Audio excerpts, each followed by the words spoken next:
बिस्मिल्लाहिर्रहमानिर्रहीम। अस्सलाम वालेकुम। मैं ज़की अब्बास हूं। नाज़रीन, आज 14 अप्रैल है, पीर का दिन है। और आज से 2 दिन पहले जब ईरान और अमेरिका के दरमियान डायलॉग चल रहा था तो उस वक्त यमन की जानिब से एक स्टेटमेंट जारी की गई थी और कहा गया था कि अगर ईरान और अमेरिका के मामला तय भी हो जाते हैं तो फिर भी यमन इजराइल के ऊपर हमले और अमेरिकन नेवी के ऊपर हमले नहीं रोकेगा। क्यों? क्योंकि जब तक गजा के अंदर जंग बंद नहीं होती वो अपने हमले जारी रखेंगे।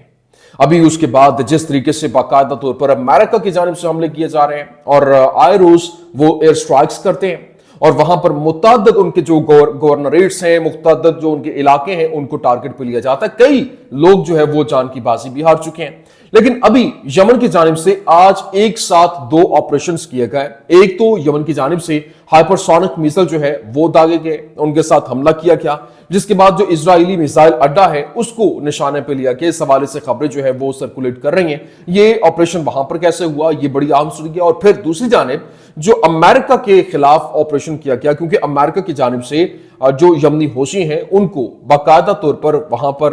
हिट किया गया, हमला हुआ और बड़ा जबरदस्त किस्म का हमला था, जिसके बाद जो होशियों की जानिब से जवाबी कार्रवाई की गई और एक और ऑपरेशन जो है वो लॉन्च किया गया, जिसमें अमेरिकी जो ड्रोन्स हैं, जंगी ड्रोन्स, उनको निशाने पे लिया गया। और बताया जा रहा है कि वो 4 जंगी ड्रोन्स जो हैं वो मार गिराए गए हैं। अभी तक किस तरीके से ये ऑपरेशंस लॉन्च किए गए, ये भी बड़ी अहम सुनी है, ये आपके सामने रखना है। और फिर जो इजरायली फिजाइया, 2 दिन पहले की बात है, 2 से 4 दिन पहले इजरायली फिजाइया की जानिब से, पायलट्स की जानिब से तकरीबन 1000 जो पायलट्स हैं उन्होंने जंग बंदी का मुतालबा किया था, जिसके बाद उनको नौकरियों से बर्खास्त करने के हवाले से खबरें जो है वो सामने आ रही थी। उसके बाद जो नेवी है उनकी जानिब से भी ये मुतालबा जो है वो जोर पकड़ने लगा और वो भी उनकी हिमायत में खड़े हो गए। लेकिन अब जो खबरें आ रही हैं, 250 जो मोसाद ऑफिसर्स हैं वो भी बाकायदा तौर पर मैदान में आ गए और वो बाकायदा जो फिजाइया और जो नेवी है इनकी बहरिया, उसके हक में खड़े हो गए और जंग बंदी का मुतालबा कर रहे हैं, जिसने पूरे का पूरा मंजरनामा यहां पर तब्दील करके रख दिया है। और इस वक्त यूं कह लें कि अवाम और हुकूमत के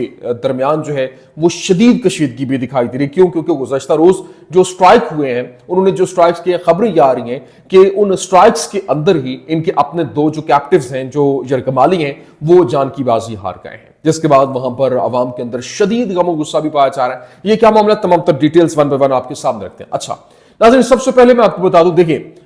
इस व्लॉग का आगाज एक स्टेटमेंट से मैं करना चाहता हूं। देखिए जो इजरायली साबिक वज़ीर दिफा है योआव गैलेंट, उसकी जानिब से कहा गया कि यमन इजराइल के लिए सबसे संगीन खतरात की नुमाइंदगी करता है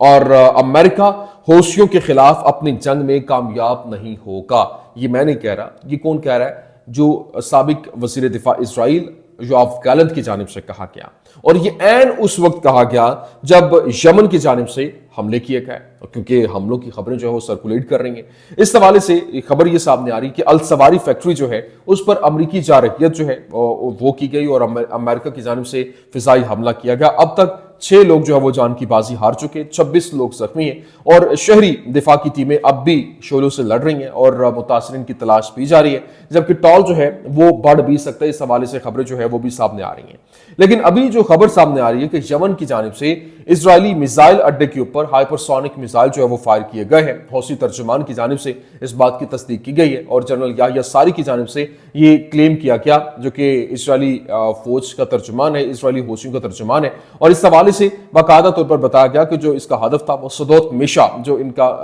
इलाका है वहां पर टारगेट जो है वो लिया गया और ख्याल किया जा रहा है कि इजराइल के जोहरी सलाहियत के हामिल जेरिको मिसाइल जो हैं वो वहां पर मौजूद है। जबकि इस हवाले से यह भी बताया जा रहा है कि इजराइल के मसरूफ तरीन जो बेन गोरियन हवाई अड्डा है उसको बैलिस्टिक मिसाइल से निशाना बनाया गया, जिसके बाद रॉकेट सायरन के फाल होने के बाद बैनुल अक़वामी जो इनका बेन गोरियन इंटरनेशनल एयरपोर्ट है उसको तमाम टेक ऑफ और लैंडिंग के लिए बंद कर दिया गया है। लेकिन यहां पर बात नहीं रुकती है। क्यों? क्योंकि यमन ने इजराइल पर 3 जो तबाहकुन मिसाइल और ड्रोन जो है वो फायर किए और यमनी मुसल्लह अफवाज के तर्जुमान की जानिब से ये जो है वो जनरल याह्या सारी की जानिब से ये कहा गया कि यमनी होशियों ने इजरायली अहदाफ के खिलाफ ड्रोन और मिसाइलों का इस्तेमाल करते हुए 3 ऑपरेशंस किए, जिसमें अशदुद के अंदर सिद्दात मेहा बेस के ऊपर फलस्तीन 2 नामी जो हाइपरसोनिक मिसाइल है उससे हमला किया गया और यह अड्डा अरीहा मिसाइलों को लॉन्च करता है। पेकान एयर डिफेंस सिस्टम यहां पर मौजूद है और बेन गोरियन एयरपोर्ट को जुल्फिकार मिसाइल से نشانہ بنایا گیا، جبکہ اشکلون شہر کے اندر ایک اہم تنصیب پر ڈرون کے ساتھ جو ہے وہ حملے بھی کیے گئے، اور یہ بھی ایک طرف صرف ایک حملہ تھا، لیکن دوسری طرف جو یمن کی جانب سے امریکی MQ-9 UAV جو ہے اور اس کو گرانے کے متعلق جو بیان سامنے آیا یمنی حوثیوں کے حوالے سے، انہوں نے بتایا کہ یمن کی جو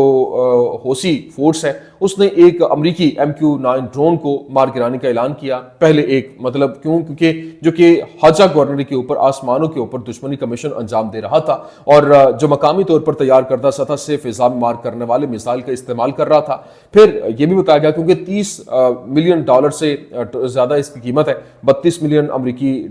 ڈالرز ان کی قیمت ہے جو کہ ڈرون جو گرایا گیا ہے، اور حوثی اسپوکس کی جانب سے یہ بتایا گیا، اور یمن نے 19ویں امریکی MQ-9 ریپر کو آسمان سے نشانہ لیا اور گرا دیا، جو کہ پچھلے 14 دنوں کے اندر یہ 4 امریکی جو جنگی ڈرون ہے، چوتھا امریکی ڈرون ہے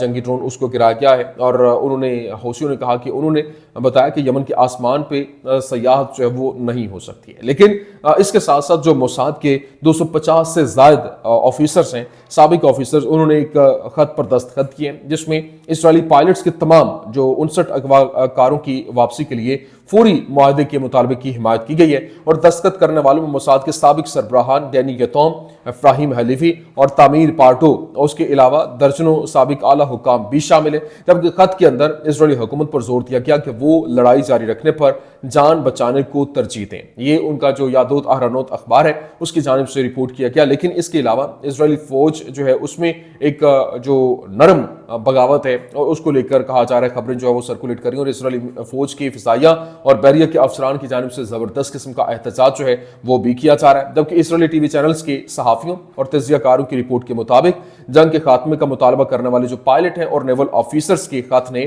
ایک حقیقی طوفان جو ہے وہ برپا کر دیا ہے، اور سروسز دینے سے انکار ایک اسٹریٹجک خطرہ جو ہے وہ بن جاتا ہے۔ ہزاروں فوجیوں کی برطرفی ایک سنگین غلطی ہوگی، اور ایک ہی وقت میں جنگ کے مقاصد میں سے کوئی بھی ابھی تک حاصل نہیں کیا گیا، اور جو کچھ ہو رہا ہے وہ ایک بہت بڑا برفانی گولہ بن رہا ہے جو برفانی تودے میں تبدیل ہونے کے قابل ہے۔ لیکن اسرائیلی میڈیا نے یہ کنفرم کیا، اسرائیلی میڈیا رپورٹڈ دیٹ اسرائیلی فضائی حملوں کے نتیجے میں غزہ کے اندر قید جو 2 اسرائیلی اسیران ہیں ان کی ہلاکت کی خبریں جو ہے وہ بھی گردش کر رہی ہیں۔ لیکن ابھی ایک طرف یہ معاملات چل رہے ہیں، اور دوسری طرف جو امریکہ کے ڈیفنس سیکرٹری ہیں پیٹ ہیگسیت، اس کی جانب سے فاکس نیوز کے اوپر بیٹھے ہوئے انٹرویو دیا گیا، اور کہا گیا US Defense Secretary Pat Hegseth says they are ready to launch powerful strikes deep within Iran if negotiation break down۔ مطلب انہوں نے کہا کہ وہ پیٹ ہیگسیت نے کہا کہ ایران کے اوپر ایک خطرناک قسم کا ایک بڑی زبردست قسم کی طاقتور قسم کی سٹرائکس جو ہے وہ ایران کے اندر ڈیپ تک جو ہے وہ مار کرے گی اگر نیگوسیشن، اگر ڈائیلاگ جو ہے وہ کامیاب نہیں ہوتے ہیں۔ لیکن دوسری جانب گزشتہ روز میں نے آپ کو بتایا تھا کہ فرانس جو ہے اس کی جانب سے فلسطین کو تسلیم کرنے کا اعلان کیا گیا، اور باقاعدہ ڈیٹ بھی دے دی گئی ہے، تاریخ اناؤنس کر دی گئی ہے کہ اس وقت جون کے اندر وہ اکیلا نہیں بلکہ یورپین ممالک جو ہے اس مزید یورپین ممالک اقوام متحدہ کے پلیٹ فارم سے اس کو تسلیم کرنے جا رہے ہیں، اور جو سعودی عربیہ ہے وہ اس کی جو ہے وہ چیئر ہوسٹ کرے گا۔ اور اس حوالے سے باقاعدہ طور پر جو نتن یاہو ہے اس نے ایمانوئل میکرون کو کہا ہے کہ ہمیں اخلاقی سبق نہ سکھائیں۔ میکرون فلسطینی ریاست کی وکالت کر کے بہت بڑی غلطی کر رہا ہے، اور ہم سرابوں پر اپنے وجود کو خطرے میں نہیں ڈال رہے۔ ہم ان لوگوں کے اخلاقیات اور تبلیغ کو قبول نہیں کرتے جو فرانس سے جزائر کورسیکا اور نیو کیلیڈونیا کی آزادی کی مخالفت کرتے ہیں، جبکہ اس کے ساتھ ساتھ ابھی عوام کا غم و غصہ جو اس کے خلاف بھی ہوتا دکھائی دے رہا ہے۔ لیکن ایران اور امریکہ کے درمیان جو عمان میں ہونے والے مذاکرات کی نئی تفصیلات جو ہے وہ بھی سامنے آ گئی ہیں، اور ایرانی پارلیمنٹ کے قومی سلامتی کمیشن کے ترجمان نے آج کے اجلاس میں نائب وزیر خارجہ برائے سیاسی امور کی شرکت پر تبصرہ کرتے ہوئے کہا اور بتایا مسٹر تخت روانچی نے کہا کہ مذاکرات بالواسطہ تھے اور ہم براہ راست مذاکرات پر راضی نہیں تھے۔ وفود کو الگ الگ جگہ دی گئی اور مذاکرات عمانی وزیر خارجہ کی رہائش گاہ پر ہوئے۔ پہلی ملاقات مذاکرات کے لیے فریم ورک کی وضاحت پر مرکوز تھی، اور ایرانی فریق نے امریکی اداروں اور ارادوں کی سنجیدگی پر عدم اعتماد کا اظہار کیا۔ نائب وزیر خارجہ نے اس بات پر زور دیا کہ مذاکرات کا تعلق صرف جوہری مسئلے سے ہے اور اس میں دیگر مسائل کو نہیں چھیڑا جاتا۔ مذاکرات کی بالواسطہ شکل مسقط میں پیغامات کی ترسیل کی صورت میں ہوئی۔ हुई और माहौल मुस्बत रहा। जबकि मिस्टर तख्त रवांची ने यह भी बताया कि अमरीकी फरीक ने यह कहा कि हम आपसे मुत्तफिक होने वाली हर चीज को पूरा करेंगे और इनके मुताबिक ईरान और अमेरिका के दरमियान मुज़ाकरात का अगला दौर यूरोप में होगा, लेकिन ओमान की सालसी और शिरकत से होगा। लेकिन मिस्टर रवांची ने यह भी नोट किया कि इन मुज़ाकरात का हतमी अंदाजा देना कबल अज़ वक्त है, क्योंकि फरीकैन ने अभी तक तफसीलात पर बातचीत जो है वो नहीं की है। लेकिन अभी जो इंपॉर्टेंट चीज़ ये है कि इस वक्त जो सेकंड राउंड है यूएस और ईरान टॉक्स के हवाले से, अब क्योंकि ये जो है वो वियना के अंदर, ऑस्ट्रिया के अंदर होगा, लेकिन ओमानी गवर्नमेंट जो है वो इसे मीडिएट करेगी, वो यहाँ पर मीडिएटर का किरदार अदा करेगी। और इस हवाले से इजरायली हुकूमत की जो मिल्कियत वाला बम्बार्डियर ग्लोबल 6000 है, जिसे सिफारती वफूद के लिए नामजद किया गया, वो अबू ज़बी में जो है वो उतरा और अल जुलानी और वज़ीर ख़ारजा अल शेबानी के तैयारी के साथ ही उतरा। और ये खबरें भी सामने आ रही हैं कि एक गैर एलानिया जो है वो मुलाकात हुई है, या फिर एक मशकूक सिफारती इत्तेफाक जो है उसके हवाले से खबरें भी सामने आ रही हैं। लेकिन सिचुएशन बहुत तेज़ी के साथ तब्दील हो रही है, हालात बहुत तेज़ी के साथ बदल रहे हैं, जो कि आने वाले दिनों के अंदर पूरे का पूरा एक आतिश फिशा बन सकते हैं, क्योंकि अमेरिका भरपूर तरीके से ईरान के ऊपर प्रेशर डाल रहा है और ईरान के ऊपर हमले की तैयारी के हवाले से खबरें जो है वो भी सामने आ रही हैं। और कहा यह जा रहा है कि ये बेसिकली प्रेशर बिल्ड करने की कोशिशें हो रही हैं कि किसी तरीके से ईरान के ऊपर प्रेशर बिल्ड किया जाए कि वो जो टॉक्स हो रही हैं उनको वो सीरियस ले और जो अमेरिका चाहता है उसके ऊपर वो सरेंडर कर दे। लेकिन ईरान अगर सरेंडर करना होता तो मेरे ख्याल में बहुत अरसा पहले ही वो ये कर चुका होता, क्योंकि ईरान के पास जितनी उसने सैंक्शंस फेस किए हैं, जितना उसने मुश्किलात फेस की हैं, अब आके